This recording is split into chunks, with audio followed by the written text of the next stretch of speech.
The Things We All Carry is a podcast about first responders and their stories surrounding trauma on the job. The intention of this podcast is to raise awareness and share meaningful conversation around a subject often viewed as taboo or simply ignored. Be aware this content may be graphic and it is real. It may not be suitable for children or adults triggered by this subject matter. Welcome back to The Things We All Carry. Today's one of those days where I don't know if I'm diagnosed with ADHD or not, and we've talked about it quite a bit, but I feel it today. I'm scattered. My thoughts are scattered. And it shows in what I'm doing. I'm kind of all over the place, and I think this introduction is probably going to be all over the place. It's kind of unavoidable when my brain is racing a little bit. I've been doing a lot of questions on Instagram. I've been putting them out to a broadcast channel through The Things We All Carry. And if you're not following me on Instagram, go ahead and find me. It's at The Things We All Carry. Join the broadcast channel and kind of join the conversation. Yesterday I was talking, or I put up a question about mental injury and how do we use that term? Is that term better than, of course, mental illness or whatever? What we see from a trauma is truly a mental injury. And a number of people had really good things to say about it, and really not just good, but interesting things and some good conversation. And I appreciated it so much. I think that this job kind of, it inflicts these injuries on us, and we almost go day to day without even realizing them. And then a big one happens. And of course, we realize that, but it's the smaller things I think that build and build and build, and it kind of wears you down. And I don't want to give a crutch, but I do want to identify what some of it is. And I guess my question was, do municipalities start treating it as an injury and start approaching it from, okay, we need to get you medical care, or we need to get you retirement, or we get you whatever it is. And we treat people accordingly to what they've experienced. I know it's a gray area because we all bring in our own baggage to this job, and we all react to the calls differently. And what I might see as a minuscule call might be very traumatic to you. And so I know that there's a lot of work to do when we start talking about something such as a mental injury. But I think that we can start that path, at least. Start thinking, okay, so what kind of calls are affecting people? What kind of the small minutia, the small bullshit on a day-to-day basis at a fire station can we start to eliminate that will help foster health, both physical and mental, maybe even emotional?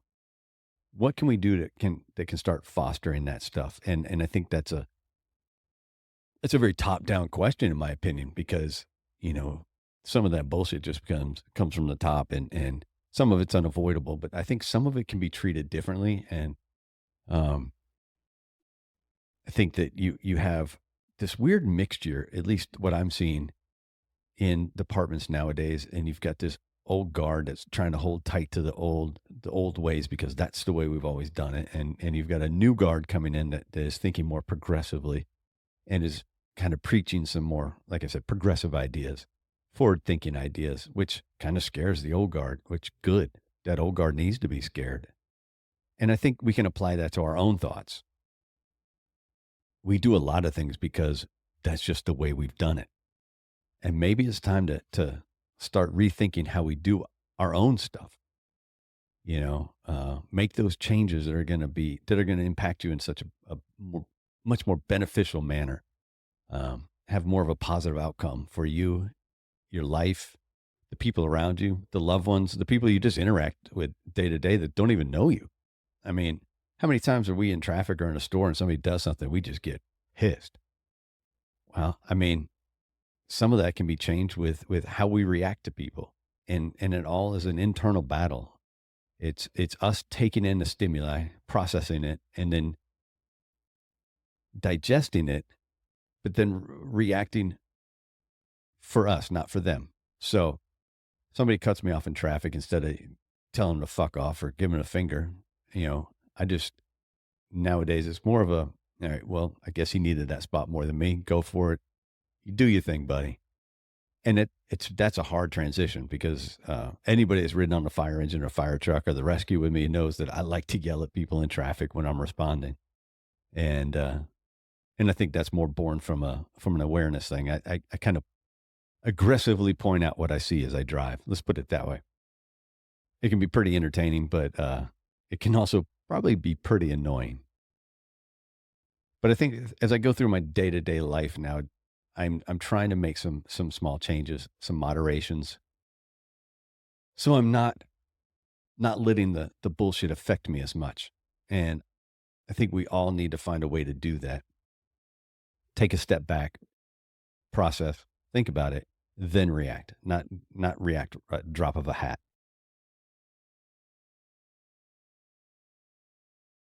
And it's a more cerebral way of living. And I've been dabbling a little bit in stoicism, and I think that probably has an effect on it. And I'm dabbling a little, I mean a very little bit. Um, but I think it's a beneficial approach. You can take bits and pieces of everything and apply them to your life. And I think a little bit of stoicism is good for me.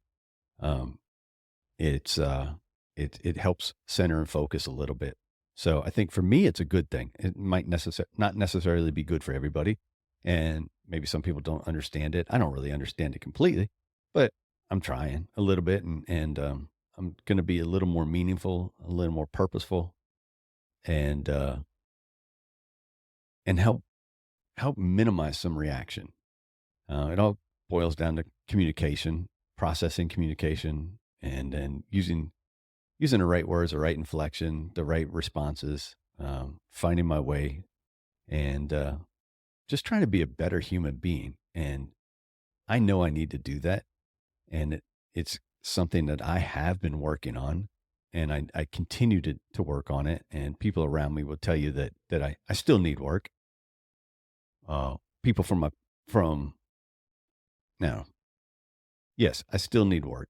I know that, and I think that again, we're always a work in progress, right? And here I am talking about still needing work. So I guess with all of that I've just said, you can kind of get the feeling that yeah, my brain is a little all over the place, and I apologize for that. Um, Sometimes it's harder to focus than others, and today's one of those days. So before I continue on and babble on anymore and make a fool of myself anymore, let's get to it. Welcome to episode 102 of The Things We All Carry. Today I'm bringing you a conversation, part one of a conversation I had with Steven Sims, and you can find Steven on Instagram. He's an interesting follow if you. It's at TX Sick Boy on Instagram, or Uncle Sims on Instagram, and Uncle spelled with a K. Steven's been in the fire service since 2007. He's currently the ladder chauffeur at Station 55. He he's very open about his experience with a double LODD in 2009, and he quote unquote became an asshole for an extended period of time. But Steven's a very interesting person. He has been the first thing he used to describe his life growing up was vagabond. And I think it's very appropriate. This is a person who started in Mississippi, Alabama, Mississippi, Arkansas, and ends up in Texas, but also then spends some time in the Navy, and he explored the world for a bit. And I think that he and I talk about that a little bit. It's so valuable to get out and see a foreign culture and to interact with cultures other than our own, to learn that, hey, this isn't the end all be all here for us. There's so much more out there and so much more to learn. And don't don't discredit other cultures just because they're not from America. And so it was a really good conversation with someone who was described by his wife as the village people of careers. He's kind of held every hat of the members of the village people, and you'll hear about that in the episode.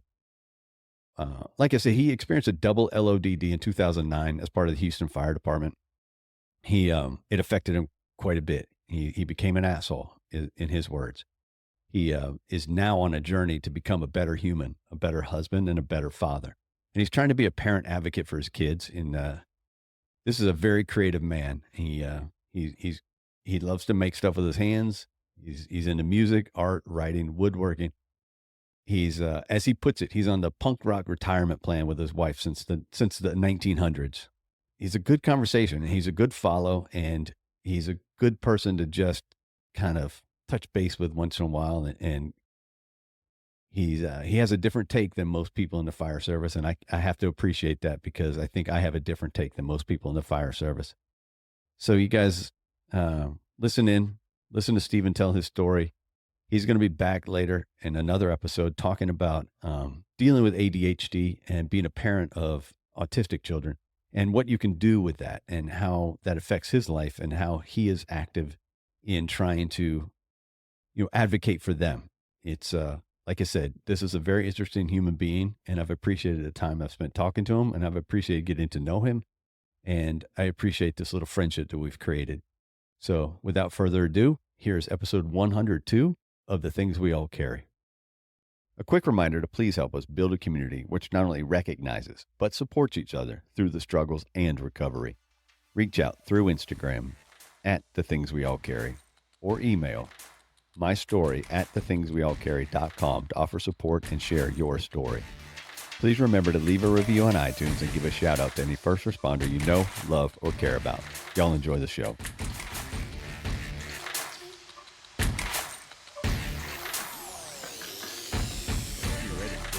Let's do this and have our conversation. All right. All right. Well, welcome back to The Things We All Carry. Today, I'm sitting here, what is it? A few days before Christmas, and I'm kind of on my break from releasing new episodes, but I'm not. I'm still recording new episodes, and I'm very happy to have a guest with me today that I've been interested in speaking to for a while now. I've kind of followed him along on Instagram. He's followed me, and we've kind of struck up a little bit of a friendship, I'll say for myself. So I appreciate him coming on the show, and I'd like to welcome Steven. Steven is from Houston area, and he's been a firefighter for roughly 16 years, correct, Steven? Yeah. And before we get too far, let's talk about two things. Give me the last song you listened to, and then give me your social media where people can reach you if you would like them to seek you out. Okay. Well, can't tell you the last song because we have an album in our house on repeat right now. It's an album by J.D. McPherson called Socks. Okay. It's a Christmas album. It's probably one of the best Christmas albums I've ever heard. And it's because my 5-year-old has loved that album since he was a baby. They have a little animated YouTube playlist, and he's loved it since then. And every Christmas, that is, he requests that when he, we'll play the album one time. He's like, "Oh yeah, I like that album." And then it's like in the truck, at home, wherever, it's always, so it's just been J.D. McPherson Socks over and over and over, and it's funny. It doesn't get old because he enjoys it so much. So, but yeah, it's a great album. So it's funny once you make that reminder, then you're stuck with it for the rest of the holiday season, right? Yeah. But I don't mind. He enjoys it, and he requests it, so we do it. I tend to fool my kids a little too much, so what they want, they usually get if I can give it to them. That's not a bad thing as long as you're not to spoil them too much, right? No, but So where can people find you? Where can the followers find you? Because you do have a kind of an interesting page. You like to post quite a bit, and you're not bashful about being out there, I think. No, you can find me on Instagram at TX Sick Boy. That's my little handle.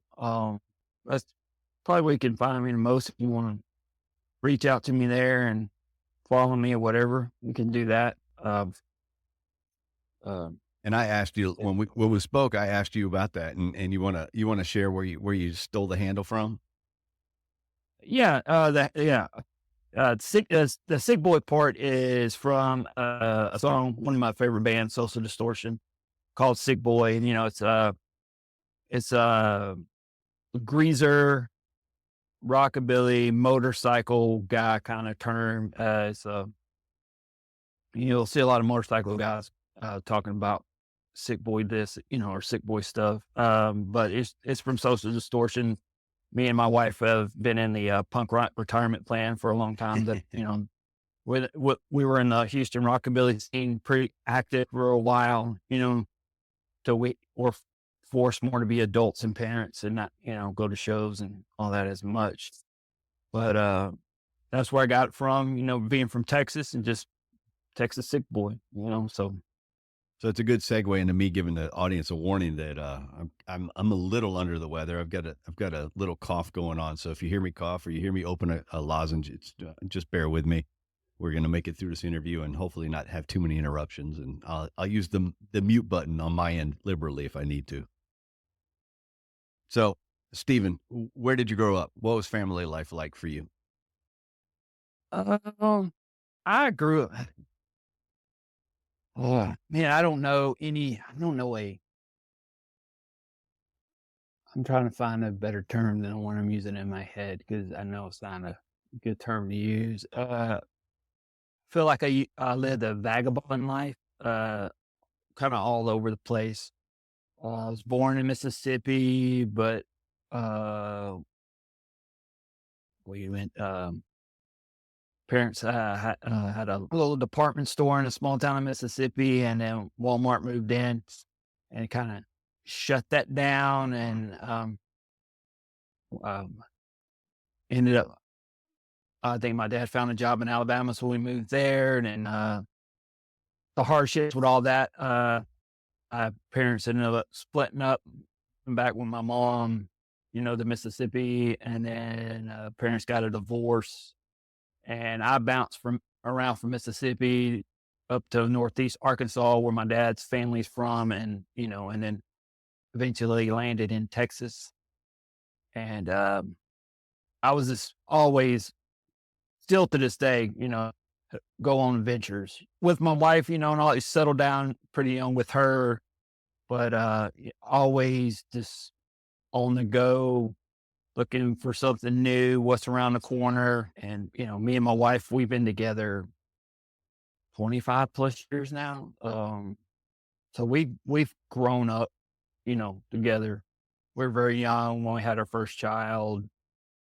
Uh, got, been together raising him. And then as a, as a child growing up, it was just always like seemed to be a split with the families. Um, I don't think anyone knew how to properly handle divorce. So that was pretty rough on me and my brother. What year was the Um, divorce? yeah, I was in third grade. So 80s. How old are you in third grade? You know, Well, kindergarten's e- fifth, so six, seven, what, eight? so 8, 9, I would guess would be the divorce, and I can remember my dad would come see us and all that. He worked on the road a lot for a long time. Um, and he would come see us, and there was a lot of anger. I know on my mom's side, my dad's side, I'm not sure. I think he was just, I had more feeling with my dad. He was trying to just come see his boys. Mhm. He was working on the road. He would send us care packages. We was working on the road, and then but I just, my parents never got along after they separated and got a divorce. A pretty big custody fight. Me and my brother wanted to live with my dad, which led to a lot of infighting in the family. Uh, but eventually we just found our way to our dad, and lived with him. My last years in school, I ended up in Texas, and Texas became home. It was like finding like this is the place to be. Was it always the You know, it Houston was, area? uh, it was always a Houston area. It was a little south of Houston, um, about an hour south of Houston. I don't know, man. It was just the Tex-Mex atmosphere. Going to on the weekends, going to like Tejano dance halls and being a little white boy in a Tejano dance halls, trying to learn how to dance and just having a blast, learning a new, again, I think it goes back to the ADHD thing. It was a novelty, you know, and getting to learn a new culture and immerse yourself in was with the music, the dancing, all of it was this. It was something new and different, and I fell in love with it, and I was like, "This is the place to be." I think that But when we first talked, you explained it one way that was creative and it's kind of spot on, and I think for a few of us, and that's like that you said that your wife says you tried to collect all the village people titles. yes, yeah, that was my job. That was my job was to collect all the be all the village people because I went in the military. I tried out law enforcement. That didn't work out for me. And, then moved on to a fireman. I also worked in construction. So, I mean, I was covering all the titles. So she pretty. So she was, what's this person you're going to be or whatever. But, What year ended did you up just join? sticking with the fireman. What year did you join the military? And you said Navy, correct? Yes. Navy. 1994 graduated high school and went straight to boot camp. Did you get a break between high school And at then, all, like a couple weeks, or did you go right in? I went right in. Yeah, I did the same And, thing. I graduated high school in end of May, beginning of June, and I was in El Paso, Texas for boot camp, and the first week of July of the same year. So it was that rapid transition from free loving high school kid to, oh shit, my head is bald, and what am I doing here? yeah. Well, yeah, I mean, I guess it was my junior year in high school. I just realized that, man, everybody's talking about going to college and this and that. And I'm like, I cannot go to college. Mm-mm. This is not what I want to do. Growing up, working on family farm and all that, I was like, I knew what manual labor was. And I Mhm. was like, I really don't want to do that. Worked summers with a roofer once. Um, this is a job I don't want. I guess just going through life, I had just figured out the things I didn't want to do. Mhm. And the only path I thought would be right was like, I got to have somebody tell me what to do because I'm not good. I'm not good independently. So I went in the military, which is,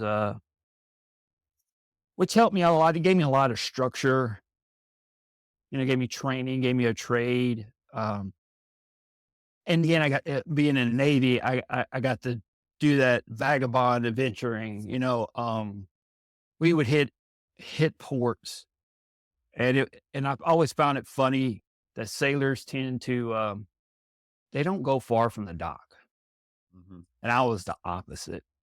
I was like in Italy, jumping on trains, going hundreds of miles away, and then the adventure coming back was trying back before the ship left.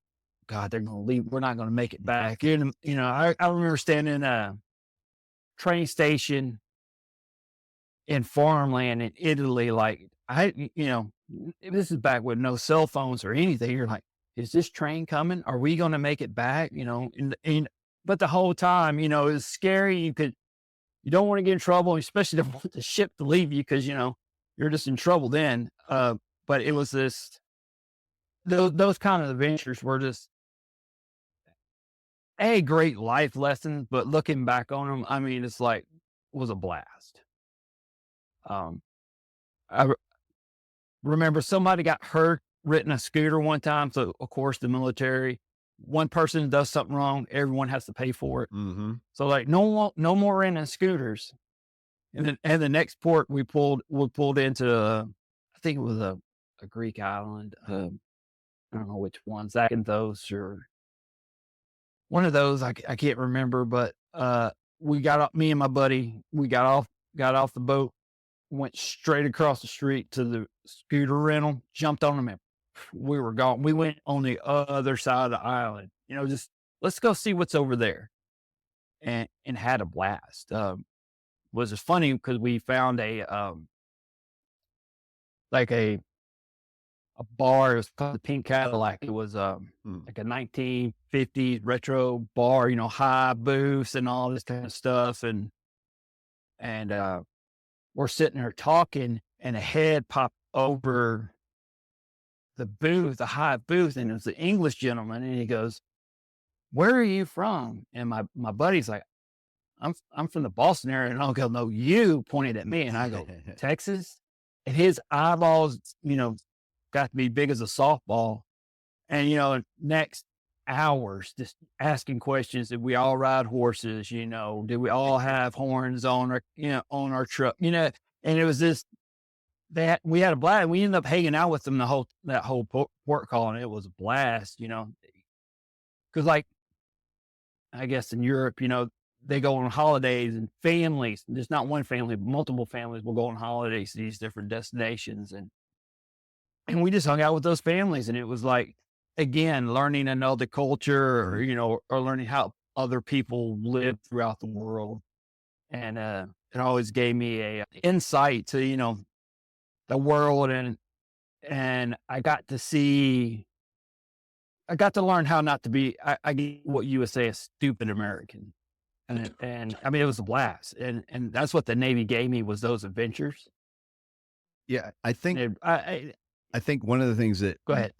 many Americans are missing is just that, what you said, that glimpse into other cultures. And in some cases, we're missing it even from an insular standpoint of cultures across the United States, let alone going to Germany or Italy or Japan or Greece and experiencing a Yeah, foreign culture because we're indoctrinated from the get go of, oh, well, we're the best and we're really the only, I don't know, identity that you need to worry about. Don't learn other cultures because, they're less than us. We're just kind of beaten to our heads a little bit from the get go. And once you get out there and you start yeah, experiencing other cultures and other people, you realize that there's a lot more in common than we have different from each other. Our language might be different, but yeah, humanity is humanity. yeah. I mean, I was like, I did a lot of my schooling for the Navy out in San Diego, and did many of trips to Tijuana, and I walked Tijuana again. I mean, hey, it was a lot of food that this food was a very big motivator for me to do these adventures. I just love finding new foods and eating new foods and all these little taco shops and talk to people down there and they would like, oh, you need to go this place, you need to try this place and all this kind of stuff. And like people were amazed that I could just walk through Tijuana. You never got beat up, you never got robbed. I'm like, nope. Because hey, I learned from how people got beat up and robbed down there, because Mhm. they're being loud and drunkards and all that kind of stuff, and draw attention to themselves. And I just kind of like, I'm just walking through here and being quiet, and just like, hey, we're good. If I had a group with us, hey, we can walk through here, but hey, we're not gonna be loud and all this kind of stuff, and like, and and it was funny. I ended up kind of being like the Tijuana tour guide. I didn't really know a lot about Tijuana, but people like, hey, you at least know how to move through Tijuana, and I could, get messed with. So, but it was those things, just getting away from home and going on these adventures was always a drive for me. Um, I did it, throughout high school. Um, driving from Texas to Greenville, Mississippi for the Mississippi Delta Blues Festival, and just like I just was, hey, I'll be back. And I asked my dad later, like, why did you let me do these things? And he's like, man, I could have said no, but he said, basically, that would put that fire out, and I didn't want to do that. And I understood that you had this independence, and I didn't want to stifle that spirit of independence, and and I really appreciate that from him, because like the same thing, he never gave me a curfew because he's like, I don't want you at 11:59 rushing home. Right. He just told me, which worked great for kind of how I am about rules and things. Anyway, he was like, when it's good to be home. You know what you should and should not be doing all the time. And that really gave me a sense of ownership. The word now is autonomy, which I really try to do with my kids as well. He gave me that autonomy to go out and kind of live life and learn, but still under some kind of safety net. And then the house and did the same thing. I still got to do adventures, but in the Navy, I had still somewhat of a safety net, somewhat of guidance, somewhat of rules that I had to be back at the ship at this time, but I could go out and see these things and do these things. But um, always something to pull me back in. So I just didn't disappear into the void. Yeah, it's freedom with a tether. Yeah, there you go. So how long do you stay in the Navy? Yeah, I did 6 years. And why do you get out? What's the I decision? got I was just done. Yeah. I wanted to be with my wife and my our oldest. My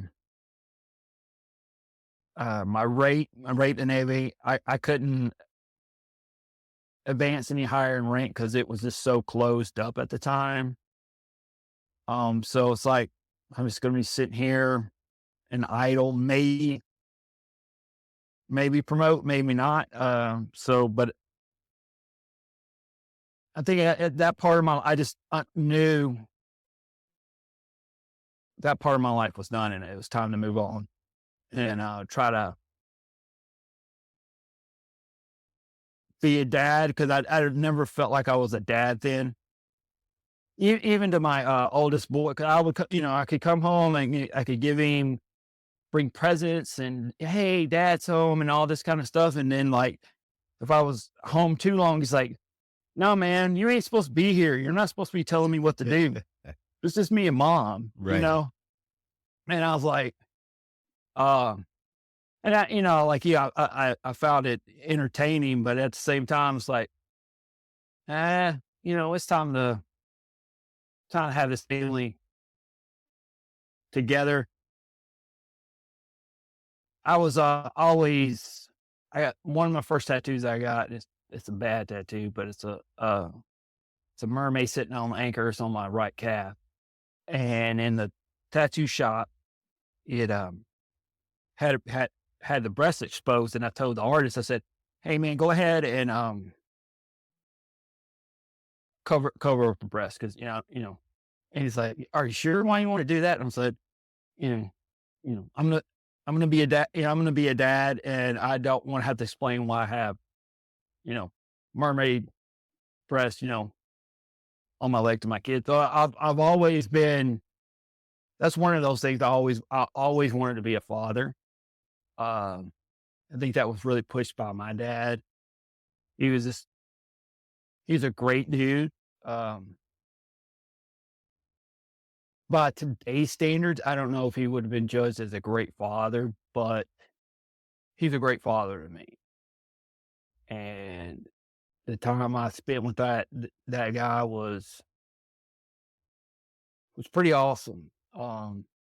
He worked on the road a lot, and in the summer times, I'd go on the road with him, and we'd we'd have our own little adventures. I'm just going.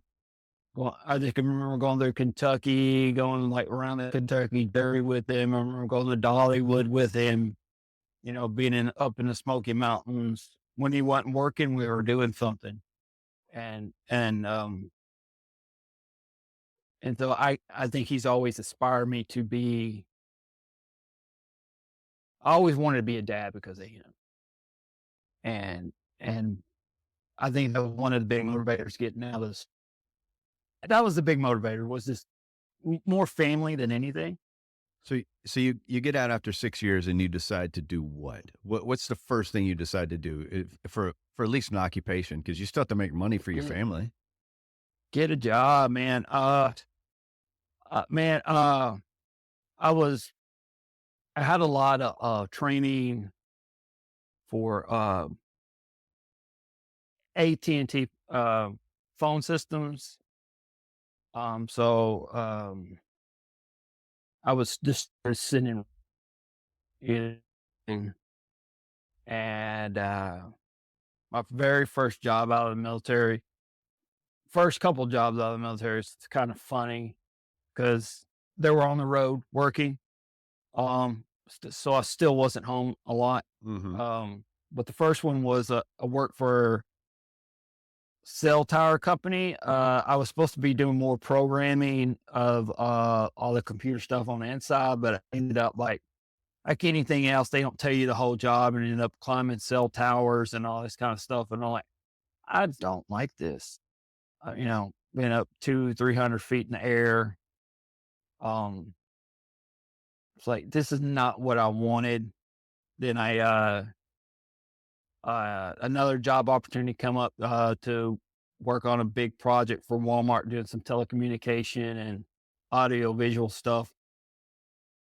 I did that for a while, and I ended up being lucky doing that because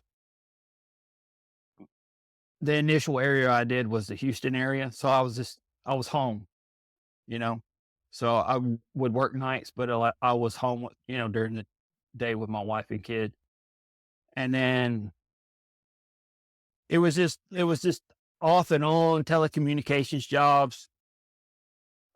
Then at one point, I put the coin for the fire cat. I was kind of missing I didn't like the 9 to 5 stuff. It's like, this is not what I thought it would be.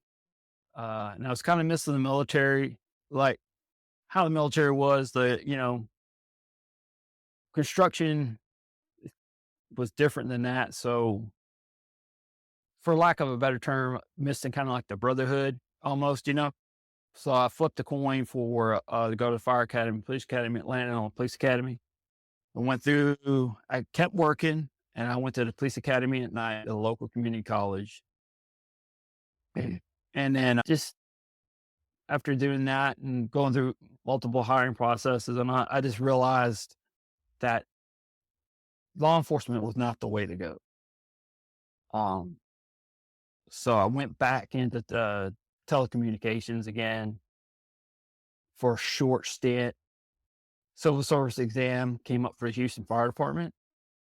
I took it, and for my first time taking that civil service exam, which is crazy. George R. Brown Convention Center in Houston is a huge convention center, and it would fill up 4, 5, 6,000 people taking a civil service exam at one time. And I was like, man, how am I job here? This is crazy. So many people, but I ended up getting a phone call, and I started the process, and I guess it was probably a 6-month process to go through everything, and started their fire academy in December of 2007. So why do you think, because you've been there since 16, almost 17 years. Yes. Why do you think that was Right. the thing that stuck? Why do you think the fire department, what is it about the fire department that makes you say, that's it for me? It was my very, very first house fire. Well, okay. So I was an old ass rookie. I was 31 years old. You weren't old, dude. So I came, well, I'll argue on that one. to some, I know. I'm kidding with you. Well, yeah, I know, but I came into the fire department with, I came in fire department with some life experience. Yes, you did. Unlike some rookies don't come in the fire department with life experience. So it was in my first couple like second or third shift. I mean, my first house fire, and I remember getting in. I was riding first line, riding nozzle. I don't know. Everybody calls it different things. I jumped in, and my eyeballs had to be saucers because I remember the engine chauffeur, which good dude. He looked at me and he said, "Hey, slow down." And I just like nodded, and it's like, don't, just slow down. Mhm. And when, got dressed up, and, it was, as soon as he pulled out on the pad, he says, "It's right around the corner." And, I don't remember a lot of it. Um, I don't remember going there. I don't really remember pulling line. I remember going in. I remember hitting the fire. I remember the ladder coming in behind us and just working the pipe poles, the New York hooks, like, little hacksaws, and ripping the ceiling down. Yeah.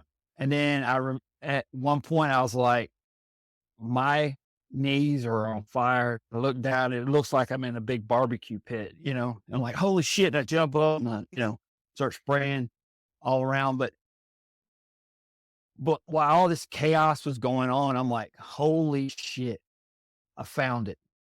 This is it.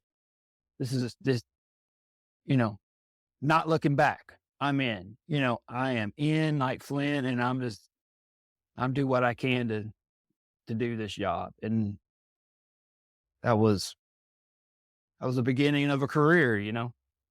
So, how does it progress for you? How does that, obviously you start at like like any of us do. You're a bucket firefighter. You're riding on the nozzle. Right. You're doing the grunt work. You're doing, well, it's not really grunt work because nothing gets better until, that person uses a tool and puts some fire out. But how long do you Right. stay in that position? Where do you go from there? And what are you doing now? Well, I came out of the academy, and you know, we get due to when you're in academy, you get to pick the you want to go to. And the station I picked, another one of my classmates picked it. It was 25s. It's in a historical third ward of Houston. It's pretty historical neighborhood. And but I got sent to 55s because the captain didn't want two rookies on the pumper at the same time, which is totally understandable. So you do when you come off the tower, the academy, we call it phase testing. When I went through, it was 3 months. Now it's 6 months. And so first phase is you're on the pumper. Second phase, if you're station with a ladder, they try to send you to a station with a ladder so you at least get some ladder time. And then third phase is you get credential EMS and all will ride all those things. So I did my face testing at 55s. And I learned a lot there. When I first got there, they had just lost their cancer playing good. So I was kind of there for the aftermath of that with them. The pumper chauffeur at the time, Greg, he was riding the seat a lot. So I was under his tutelage a lot until we got a captain, and a good captain.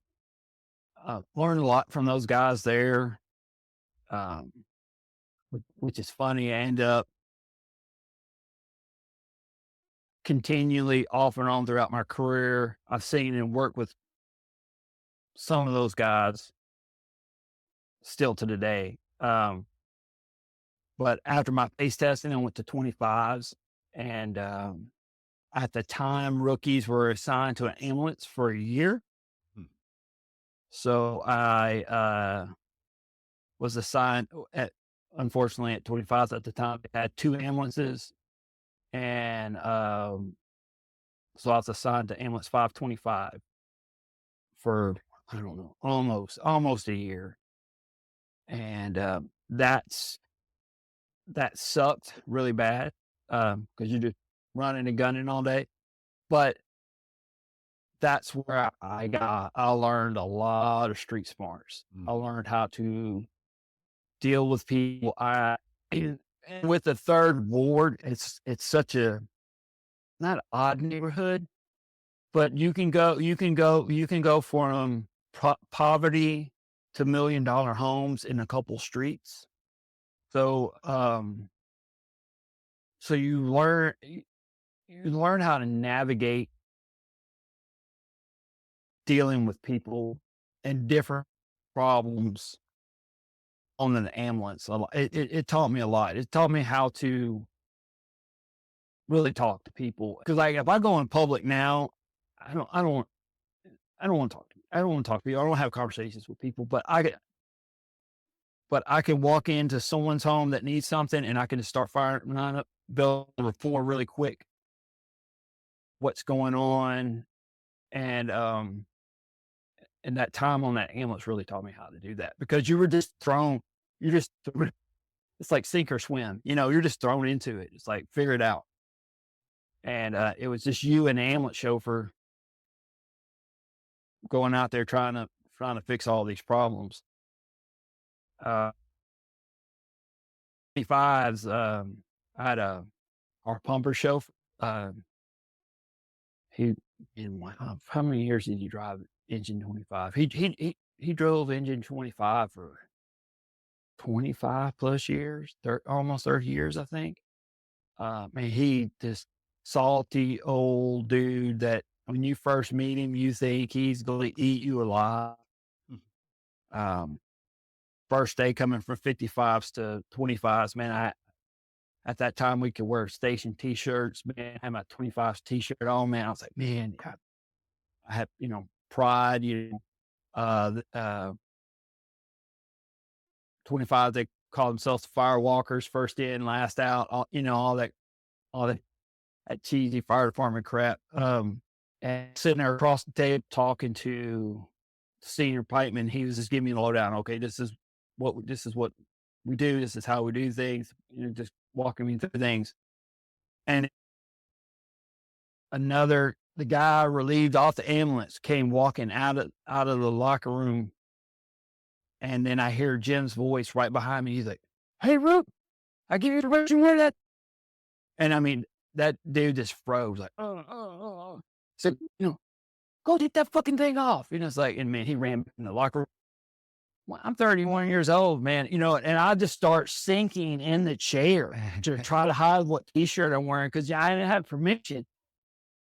And I kind of had to describe Jim. Jim's like 6'3", bald head, just good old show, just gray chauffeur mustache, being, I don't know, day older than God, but man, he was like big dude, worked out all the time, and I was like, just he could be intimidating if you didn't know it. And I was stuck in that chair. But, oh God, don't let him see me. Don't let him see me. And next thing I know, I just hear him breathing over my head, and I just look up, and "You in the new Rook?" And I go, "Yes, sir." And he goes, "All right." And he walks off, and I'm just like, God damn it. All right. So, I survived day one, but that dude,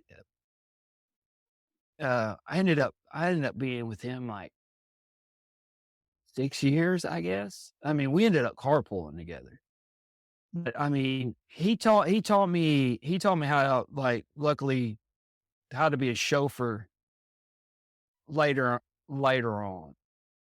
When I promoted we call it engineer, you know, driver, whatnot. I just tend to use the old term chauffeur. But he really taught me how to be that. And when I got promoted, it was I didn't need a transition period. I know what to do. I know how to do the silver badge leadership thing because I also went from rookie to senior pipeman with closer to the same crew as you can, and then promoted pretty much out of 25s to to chauffeur. So, but yeah, so I was at 25s for 6 years. You know, made made a bunch of fires.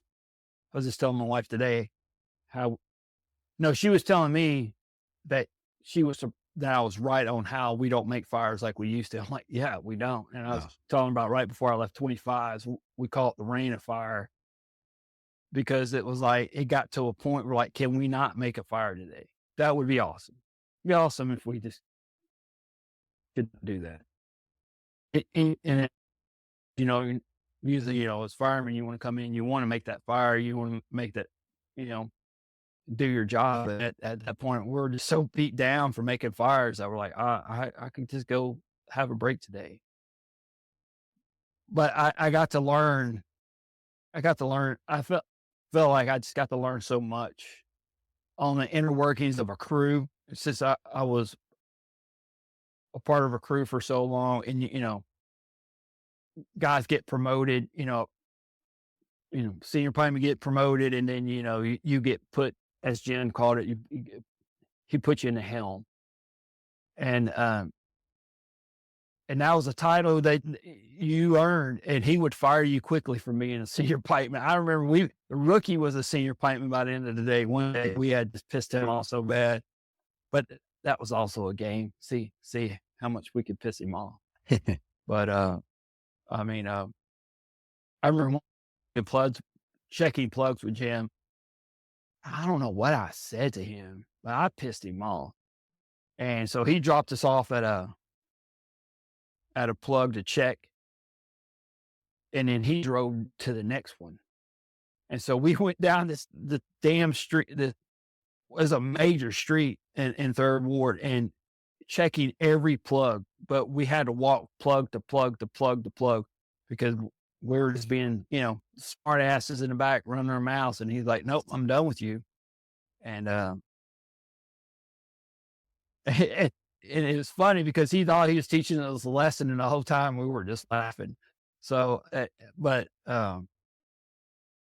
it was just things like that. Learning like there was ways to deal with people and learn, besides just yelling at somebody or punishment wise. You could deal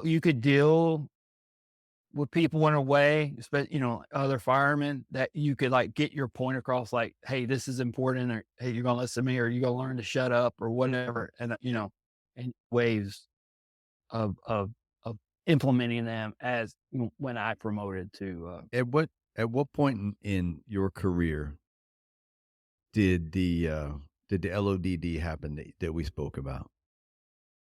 that happened to, let me see, was it 2009? So because I gave you, I remember giving you the wrong date, the wrong year, and I don't know why I gave you the wrong year. I think it was 2009. It was, yeah, April 12th, 2009. Um, And you want to set the stage a little bit for involvement. us? Yeah, I can do that. Uh, I know uh, when people talk about PTSD, some of these memories are so vivid. Like, I mean, right now I'm like viewing them on little different TV screens. Like, I mean, I'm right there in the moment. But some of it's kind of like sketchy. Uh, but it was the Saturday. So we were on shift we came on shift April 11th. It was Saturday before Easter. It was filled the boot. Um, Again, like I was telling you earlier about the two ambulance things, we had so many rookies at our station that not enough spots for them. So they would just send us, we call it filling in. So we had to fill in. So it was my turn to go fill in. So I went to 35s that day, um, fill the boot. So we're doing fill the boot. It was just, of course, Texas in April, humid. Um, we were wearing our blue button-up shirt, so that made it even better in humid weather wearing those things. And but we did that. I don't remember much of the day. I just remember doing fill the boot, and then another one of those neighborhoods you're just going to run. You just make. So I remember making runs, finally getting them laid down, and I know all the guys at 35s, because that was in my district. And of course, they had an open dorm room, so shenanigans started, at some point at night. One thing I can remember, that dorm was so cold. I was freezing. I was shivering under my blanket. Like, I am not going to sleep. I'm not going to get any sleep tonight because it's so freaking cold in here. And then, sometime right after that, I remember the guys goofing off, wrestling or whatever. We got popped for a second alarm for fire in the neighboring district in 26's territory, and off we went. So we're going and we're gearing up, getting ready, And I remember them calling for engine 26. I can remember thinking in my head, it's like, man, because, fire people get busy or whatever, or they're not listening to radio or whatnot, and people are calling. I'm like, man, just answer damn people. Why is everybody goofing off and all this kind of stuff? And just answer the radio. I can remember saying that in my head as we're going there. But as soon as we pull up, our chief, our district chief, called us up to Alpha Side. He was Alpha Side chief. And I remember them raising the ladder up to, I just remember raising the ladder up, and I'm kind of looking up, seeing the ladder go up. And then I look down and I see my chief walk out of a door that had fire blowing out of it, in a helmet and a bunker coat. I'm like, that's when getting woken up or midnight haze or whatever kind of went away. I'm like, well, all right, what the hell's going on?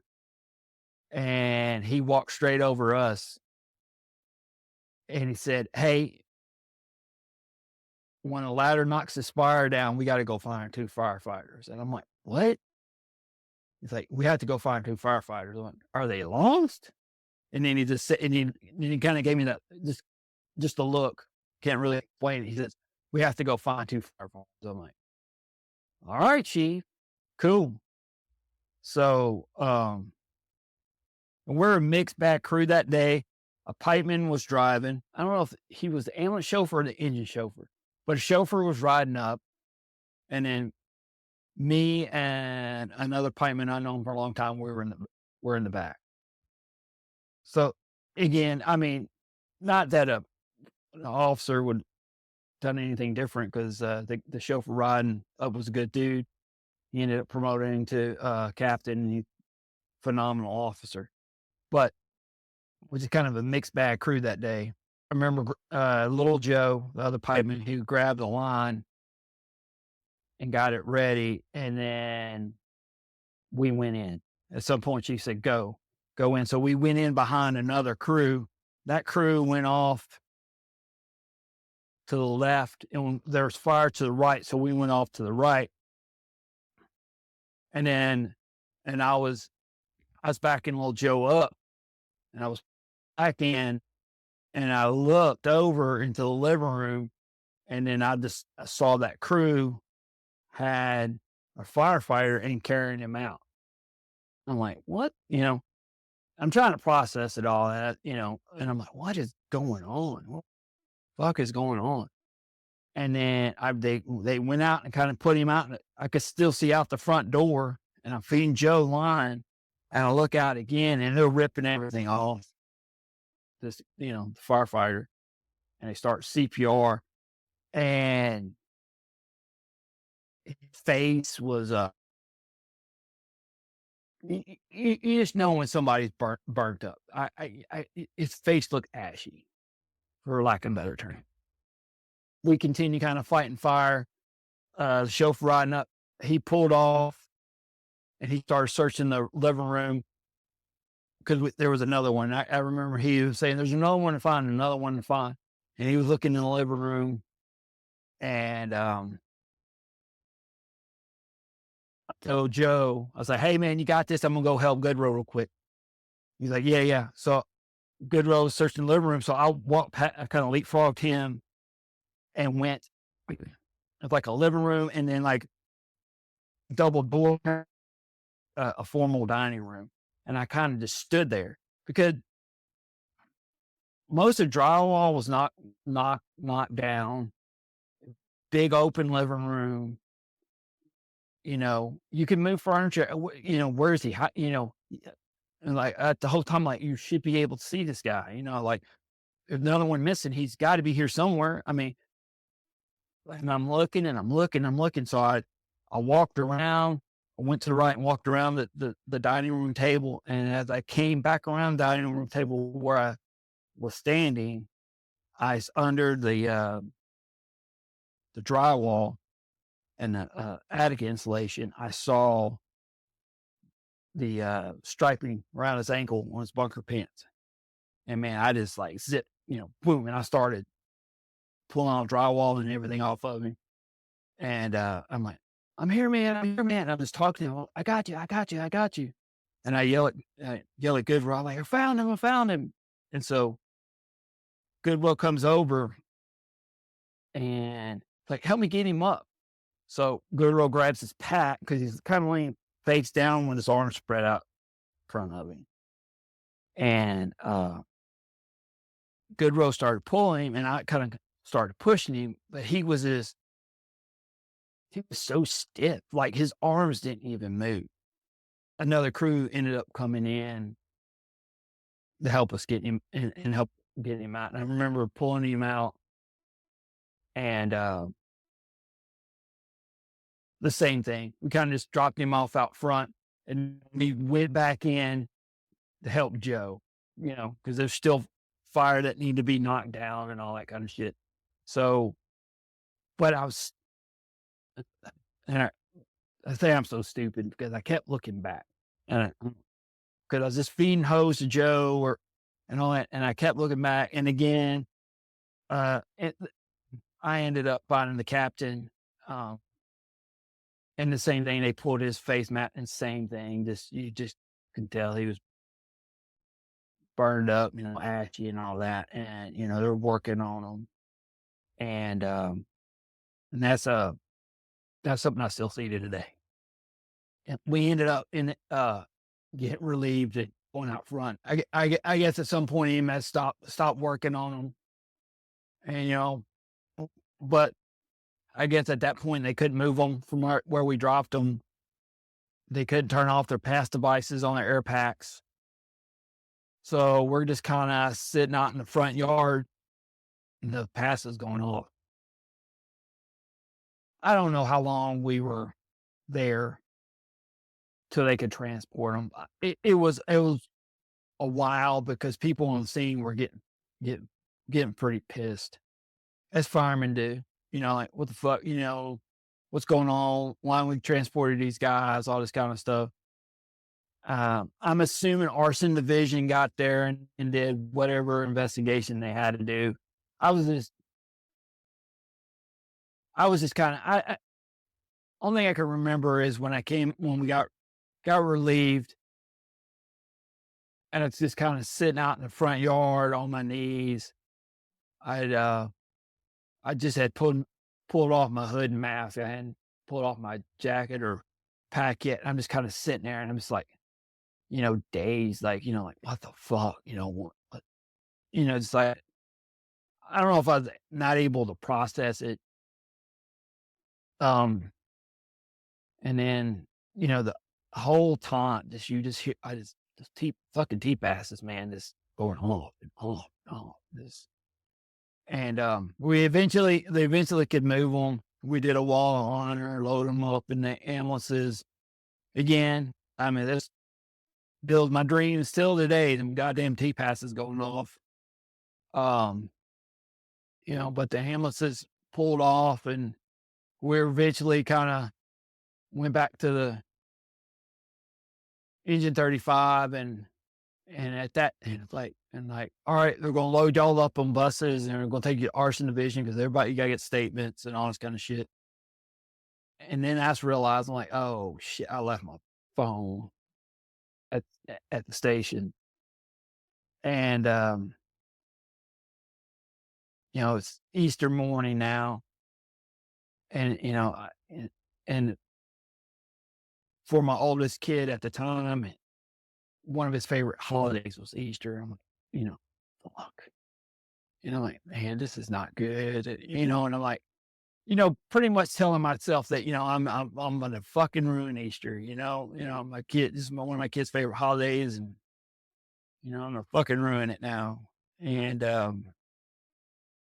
had to borrow somebody's phone so I could call my wife. And when she answered the phone, I broke down because she didn't know who was calling her. And I was like, we lost one. Hey, it's me. We lost one. And I probably spit out, hey, I left my phone at the station. We lost one. And she's like, what? And I said, we lost 2 firemen. I don't know when I'm going to be home. Just do Easter. When I get back to the station, I'll call you. And she, and again, I'm waking her out of a sleep, and she's like, oh, okay. I remember they loaded us up in metro buses. They took us to arson division. I just kind of sat there, I was in my bucker pants. I never took my damn bucker pants off. And he gave a statement, and then I remember going back. I was to the station, and we're kind of somebody came. I think somebody came and picked us up at the arson division. I remember going back in somebody's like personal truck. It was just weird. Like, I think people were trying to be normal and having normal conversation. I just it was just, I can't explain it beyond. It was just like a very weird atmosphere. And I got back to the station and loaded my stuff up, and I went home. Everything my wife owed me and all that. And she's kind of my rock. She's my lighthouse. So I always find my way home because of her. I just took a shower. And I think I went to sleep.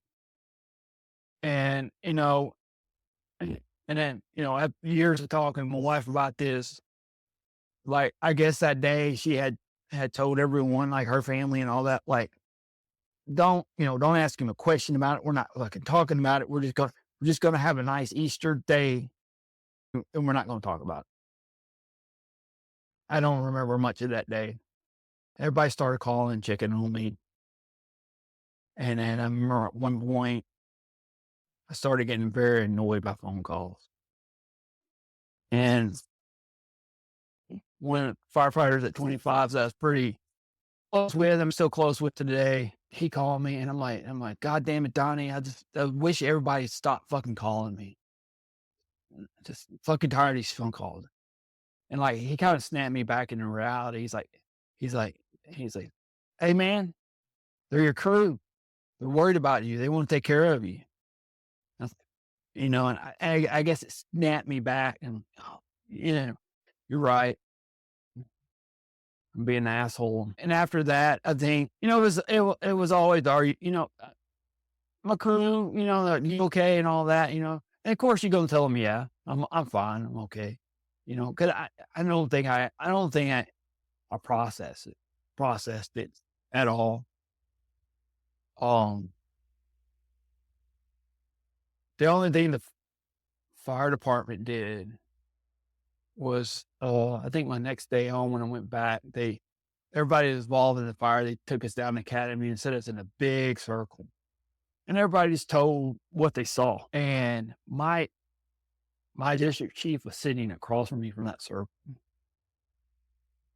I was hurting, but what really bothered me about the entire fire, still bothers me to the day, was when I went to step in that dining room, I was probably standing on top of Captain Harlow, and I didn't know. And that still bothers me today that I stood on top of him. I don't know why, but it does. But anyway, the good old SISM program had us all down in a circle talking. I didn't say shit because that district chief I saw in front of me, that was walking out of fire, with just a helmet and a bunker coat on. I am not going to be weak in front of that man. I mean, he was damn good district chief, but I was not going to be weak in front of him. So I didn't say anything. And kind of after that, man, it was just like life went on. There was no checks. There was no suggestion of finding help. No follow-up from the department or anything like that. And I guess I didn't really ever talk about it either. And that was the beginning of my development into becoming an asshole for a very long time. Hey guys, quick break right here just to check in and thank each of you for listening to the show. Your support has been paramount, and I appreciate all of you. I have one request, though. I need you to share the show with everyone you know. Help me get the word out and spread these stories as far and as wide as we can. While you're at it, please leave a review of the show wherever you happen to listen. Feel free to reach out to me at any time to share your story, to talk, or to pass on suggestions. Let's get on with the rest of the show. I think the only thing after, I guess I had to do all the line of duty interviews after, who all does all the investigations. The investigators asking me, and I did multiple interviews. And every time they would ask me about Ed Harlow's mask and gloves. And still just that, I guess he was pretty burnt up. And I guess his mask was pretty messed up and his gloves were pretty burnt up too.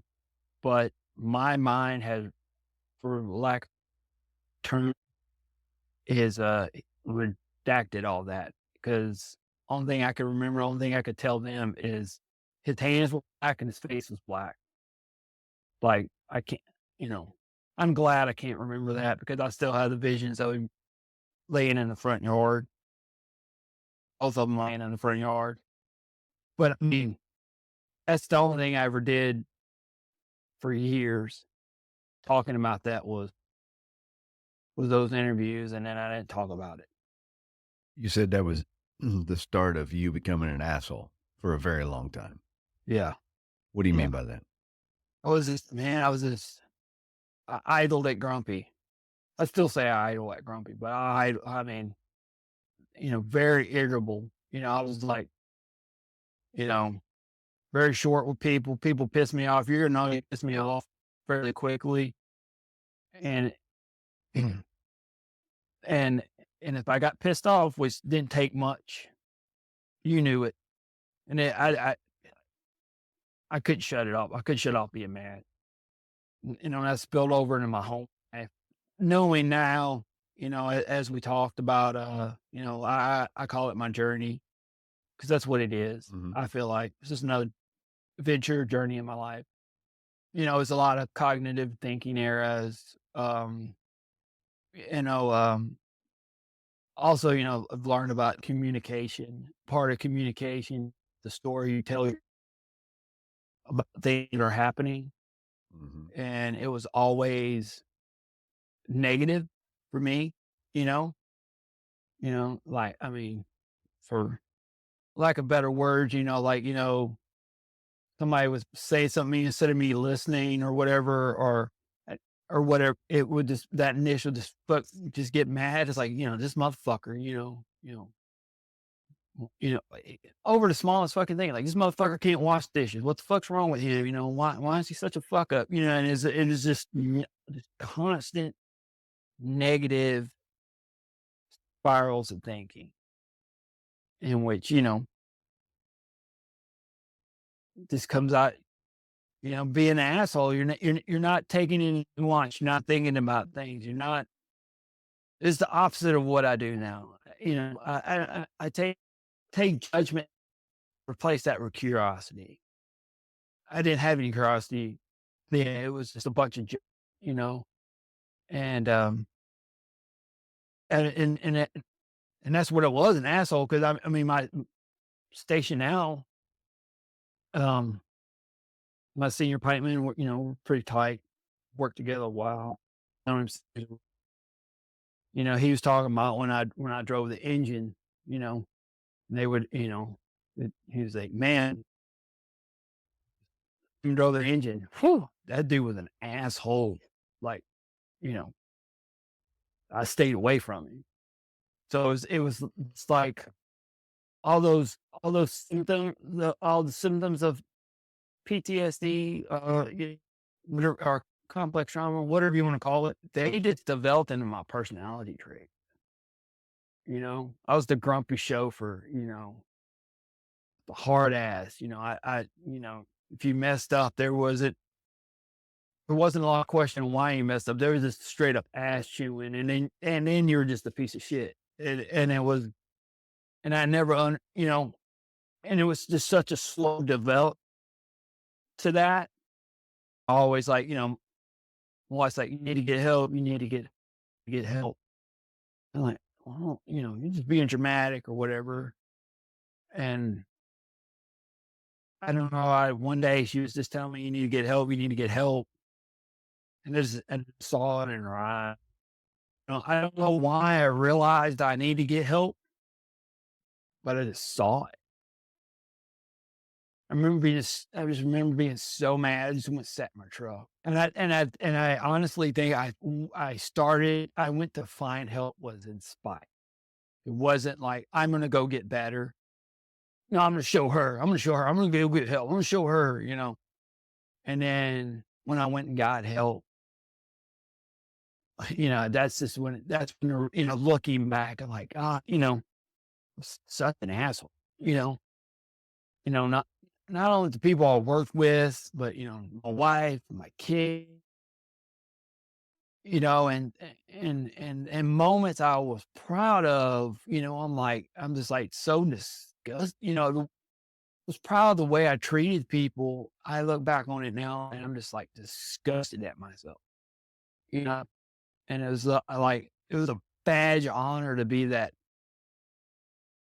salty chauffeur, it was just, but, kind of a bit, I guess, the years of not dealing with it, it started coming out. I guess at this point, I started realizing I was kind of messed up. Was I could not be in the bay. People started checking off their packs in the morning. Like, I would go instantly back. Just right there, Hobbs and Harlow were laying in front of me. I could just see them. And so I developed a habit of coming in the mornings. This is when I was driving the ambulance. I'd come in the mornings. The firefighters on the ambulance with me, I would in the back, hey, you good? He's like, yeah, just go get your coffee. And I would go get my coffee and sitting there. And once the air pack checkoffs and all that was all over with, I would go into the bay and start my day. And I also started becoming very driven in training rookies. I do get joy out of training rookies, but I think my initial motivation of doing that was because I have to do something to prevent a line of duty death from happening to another rookie again. I had to do something. I wasn't working on myself. So what I've come up with is that I just started training, being a part of part of training rookies, which developed into its own thing later down the road. Yeah, I've heard that before where you're kind of like, if I don't do this, someone else is going to die. Yes. And it becomes an Yes. obsession. It becomes, and not to the point where we all train, but it's beyond that. Yeah. Yeah. And again, it was like that session part beyond that. It was like the, I was hard, like my foot just kicking their butts, and it's like, wasn't a very good teacher in the beginning. I developed into one. I think and it's always a process, and I'm always trying to get better at it now. I'm always changing the way I do things, trying to find better ways of teaching. But at that moment in time, it was just like, I'm going to kick your ass, and I'm going to make sure you never make a mistake, which is not the right way to do it. But at that time, it was that obsession, it was session driven. So it wasn't anything good driving. And it was just, I'm dealing with my trauma in the wrong way. And plus, all this going on, I'm in busy houses. I'm not getting a lot of sleep. At one point, I'm working at 3 fire departments. So it's not like I'm getting any quality rest. And I think that was, if I just stay busy, I won't think about it. But fast forward, so I got promoted in 2014. Drove an ambulance to 2016, and I got engine 25, not 25, 55, sorry. And a firefighter that was at 55 when I was a rookie is now the captain on the engine. I went over there and drove him. This is when I really started realizing that I'm pretty fucked up. Again, not around during air pack checkoffs a lot in the morning. The times that I up to my seat to put my radio up or whatever. I'm trying to get whatever I can to get out of there as quick as I could, not to be around that shit. And then, but I guess one day I stepped up to my seat, hang my radio up, and they were checking off air packs. And I remember coming out of it because I heard my buddy say this, but when I came out of it, seeing Hobbs and Harlow, my buddy's like, there he is. You're back. All right. I'm about to rewind a little bit. Sorry. All right. But anyway, because I'm skipping around a lot, I'm sorry. All right. When I first got to 55, like my first day there, I had to ride the seat. Buddy that I was supposed to be driving was captain on a ladder. And so, again, mixed match crew, firefighter driving, and then I have the rookie, and we end up that day, my first day at 55, let's pump over, ride the seat. We make first in-house fire. So we go, we're the first ones there. We jump out. The rookie tries to pull the line off the wrong side. The fire's on the EO side, but he's trying to pull the line off on our side. Luckily, the firefighter driving, he grabbed the cross light, just kicked it toward him and stopped the rookie from doing that. So it's kind of like a snowball effect, on that fire. It didn't start off good. But we went inside. We started knocking the fire down. Fire was in an attic. At some point, I was trying to direct him where to put the hose, and had to manually adjust him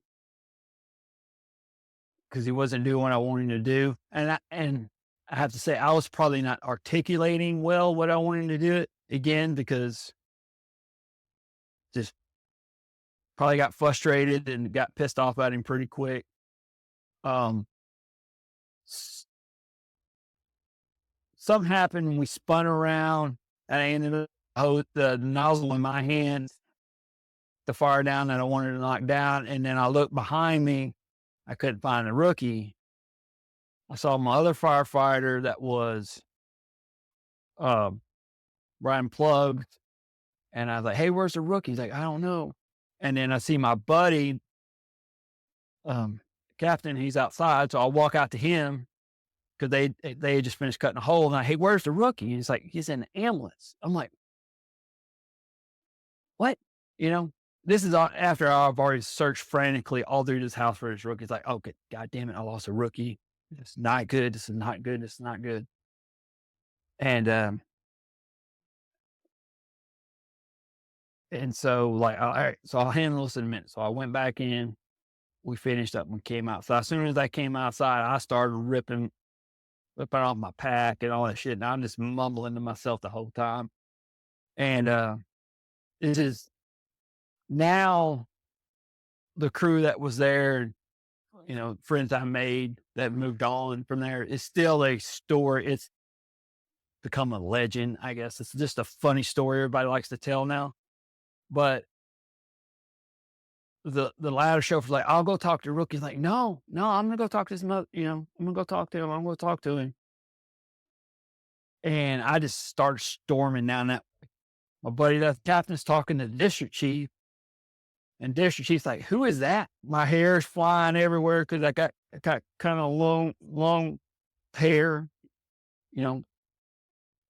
I got sideburns. That's kind of part of my identity with my sideburns. Everybody said my sideburns were on fire at the time as I'm walking down the street. And I'm storming down the street, and almost the entire crew is in the ambulance with this rookie, and I just yank open the doors. I don't ask him, hey, are you okay? What happened or anything? I just yanked open the doors like, look here, motherfucker. You ever leave a fire without telling me again? I'm going to fucking kick your ass. And it's like, slammed the doors and I stormed off again. And again, this crew, this is my first day there. None of these guys know me except the captain. And so they're all thinking this dude's, you know, dick, this dude's an asshole, you know.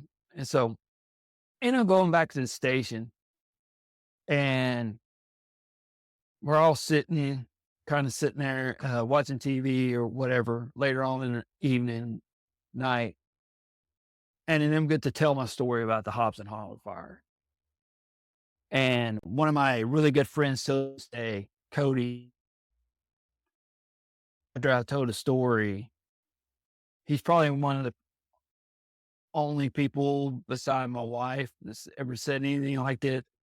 But as soon as I told my story and I just kind of sitting there quiet, he's like, I'm sorry that happened to you. For somebody to say that, you know, it's such a special moment in my life. Just somebody else recognized that I was hurting or I had something.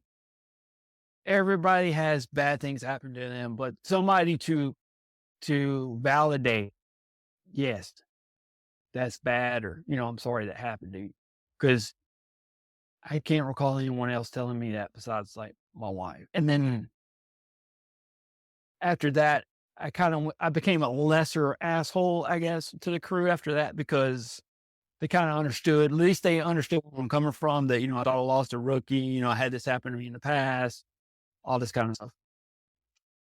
And then I guess I was on Cody's radar after that.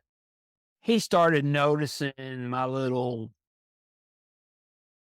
like, when I was becoming overwhelmed with something, he would know my little physical reaction and stuff. Like I was like this down by my side, and he would notice, those things. He'd either make a joke about it to bring me out of it, or, you know, or something to that nature, you know, just like, hey, it's, you know, you're good, man, you're good, or whatever. And so, going, we're back to in the pumper when Cody's like, oh, there he is again. He's one of the few people that ever acknowledged they saw those things. which felt like I had somebody on my side.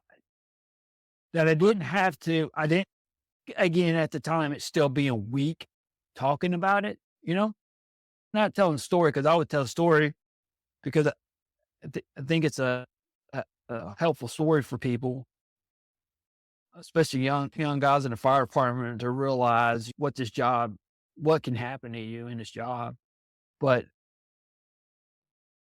I didn't, but to say that that it's hurting me, or I'm fucked up because of it, or however you want to put it. Cody gave me that comfort that we ever having to be at the time being weak and talking about it. And that crew I had, 55s, is one of those unique crews I feel in my career that, it's a once in a lifetime crew. We were just, I think we trauma bonded so much together.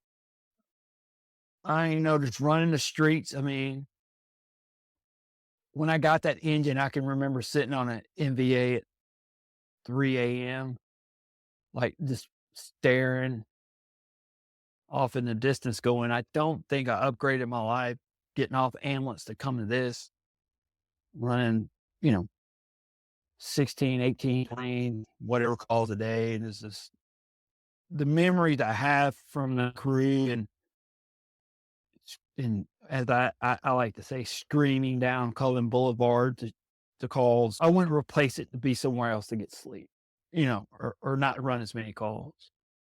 But we eventually got a rookie there, and I don't remember this. I don't remember it happening at all. But apparently, I was doing my thing, avoiding, air packs being checked off. And I don't know why he came in and decided to say something about me not being out there doing whatever. Mm. But he came into the kitchen lounge and kind of said something. And apparently I went off, and I went off pretty bad, to the point like, he damn near cried, I'm sorry, I didn't know, and I can only imagine the anger outburst I had. It was around that time, like, I started to realize that, like, I am seriously messed up and I don't know what to do. And so, I kind of stumbled through it for a long time. The, the way I started handling it is, at some point when we were training rookies, I would tell the story, where I had the opportunity to tell the story in a place that the story, I just didn't go tell everyone the story, but if it's like, hey, this is a good opportunity to tell the story, it has some precedence to what we're doing or whatever, I would tell it, and just kind of telling the story over, that at times gave me some power back over that trauma. That was the beginning of healing, but my real healing didn't come to 3 years ago. Wow, when, again, going back to my wife saying, I went to find help in spite, but through that, I found a therapist, and I started learning to become a better version of myself. The good thing about my therapist was she, because my ADHD, she figured out I like rabbit holes. So she would plant ideas for me to go down these rabbit holes and research. She would use that hyper focus for good, and man, I would come back to our next session and I'll be just like, you know, you know, just rattling things off, and did it, and all this kind of things. And like, and like, at this point, it's like, oh, well, we have all the information, how are we going to start, implementing this stuff, got into working on being mindful. And I learned still to this day, if I get pissed off, no matter the coping mechanisms that I have, the techniques, the knowledge I have, it's too late. Can't pull out. But I've learned how to be more mindful, become overwhelmed. I learned when I just wake up to know that this is going to be a bad day. Like, I just wake up angry. It's like, okay, so how am I not going to hurt people's? I said, I'm just going to be angry today. How I'm not going to hurt people's feelings. And that's kind of like my journey now is growing in that direction and very open with my journey because I through this podcast and talking to other people, I just, realize how much we don't talk. Last year or so, I was at I work on the side for a suburb fire department, and one of their battalion chiefs there is a really good friend of mine. I've known him since he drove an engine at that fire department, talking about things. And I was just kind of like, it was kind of a busy day. I think it was about 9, 10 o'clock at night. We were just all in the lounge kitchen area. I was sitting at the guy, kind of like the kitchen bar, overlooking the kitchen sink.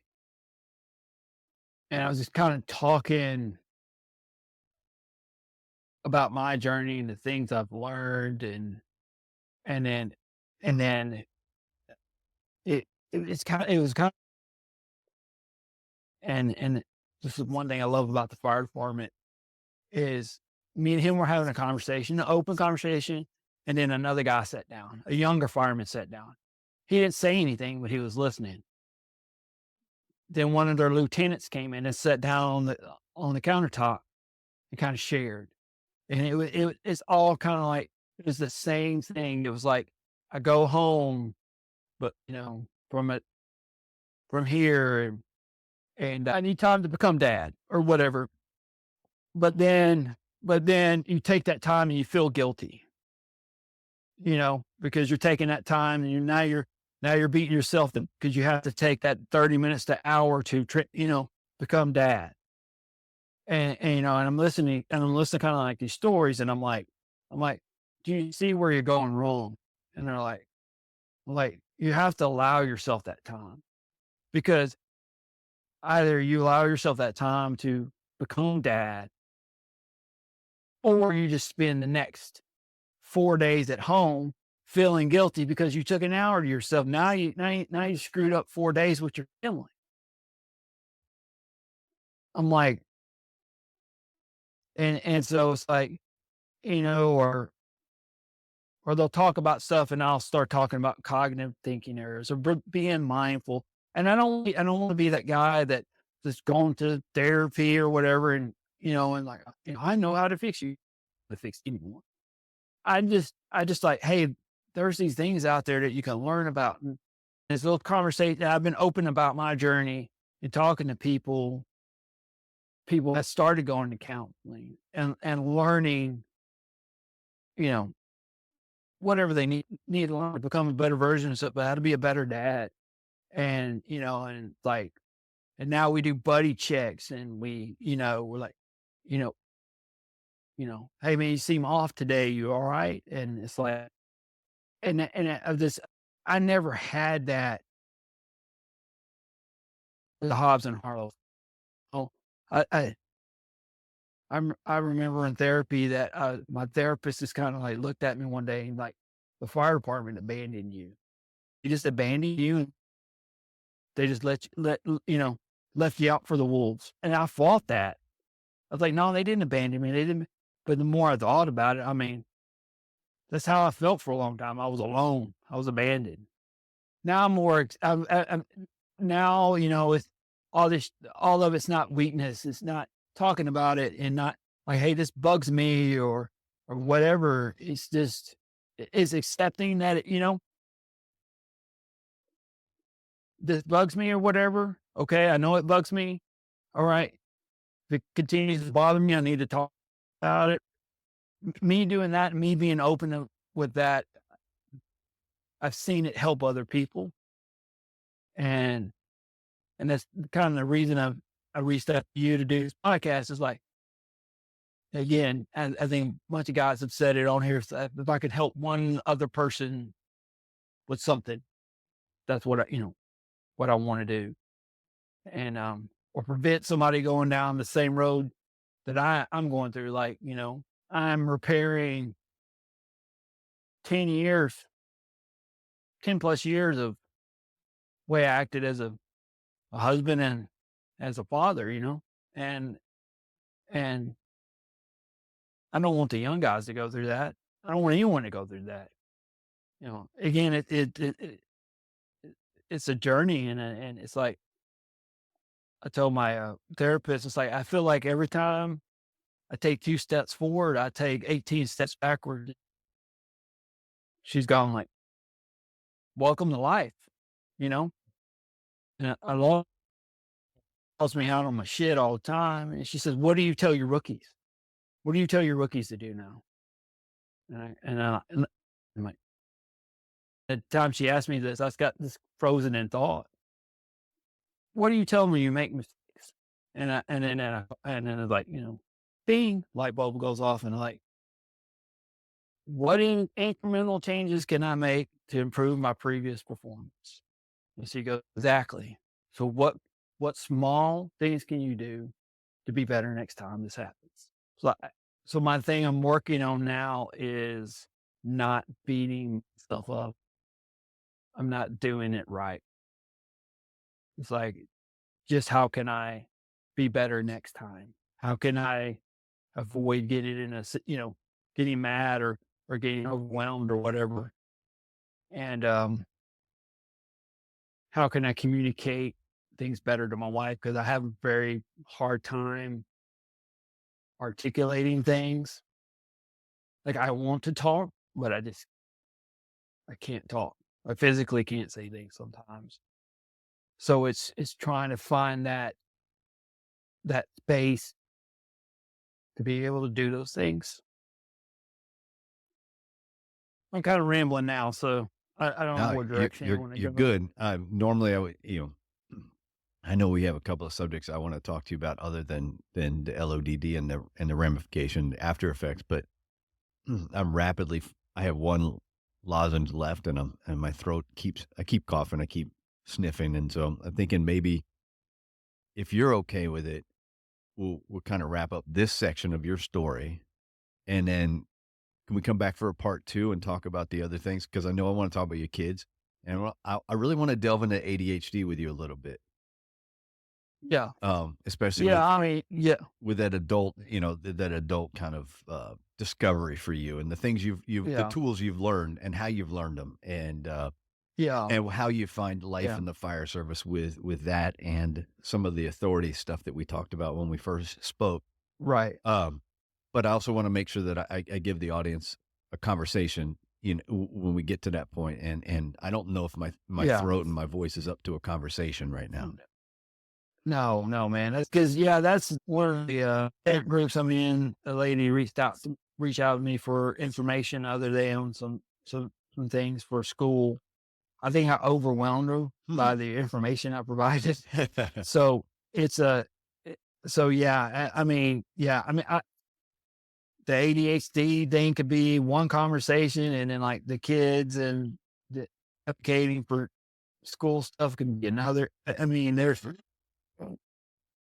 lot of information. Those 2 things I can can talk about forever. Yeah, So, I'd like to make it a conversation, not just This lent itself to you telling your story, but those things, those other subjects, I think lend themselves more to a conversation between us, and kind of each of us have our own personal views on it, or not views, but experiences with it. And I think it would be an interesting conversation to Right. have. Yeah. You know, how I normally wrap up is I ask where you are today, and I think you covered that pretty well, and where you are today, and how you're trying to overcome some things, and how you're working with the things you've learned, and you're working with your wife, and you're working with kids, and you're working with the people on your crew, and I think that you've already kind of covered that pretty well. So, Right. if you don't mind, I think I ask you those last two questions, and find out what your answers are to an everyday carry and a book. Uh, my everyday carry, is see, society curses it a lot, but it's my phone. Oh, of course, yeah. For but for many of reasons, because I live and die, and because of ADHD, and living with that, I live and die by my calendar. I have reminders. I set timers with it. Um, I tend to journal on my phone, because I don't always have a place to sit down, a time during the day to sit down and journal or write. Oh, Uh, again, I'm doing a writing project challenge that my buddy Cody challenged me to do. So I do a lot of writing on my phone because of that. I can do a lot of speech to text, then go back and edit it later. Um, What's the challenge so you're doing? um, I did a lot of family research uh, years ago, and me and my buddy were talking about it one day, and I'm a big history nut, and one of my family members was a part of Braddock's expedition, and also turns into Braddock's defeat during the French and Indian War. Right. And I don't know why he did this, uh, besides being an asshole, but he's like, I'd like to hear that, a fictional tale of that, or I forgot his words, but something like that. He basically challenged me to write some fan fiction or whatever. And of course, again, it's kind of like my therapist kind of dropped a little seed in my head, and I'm sitting there, and I just one day I'm just gonna have some idle time, and I just kind of start writing. And so I wrote, and sometimes when you are creative, you like to share things, like see what other people think. And so I started kind of like writing what they come out now as episodes, and I would share them with some of my friends. And then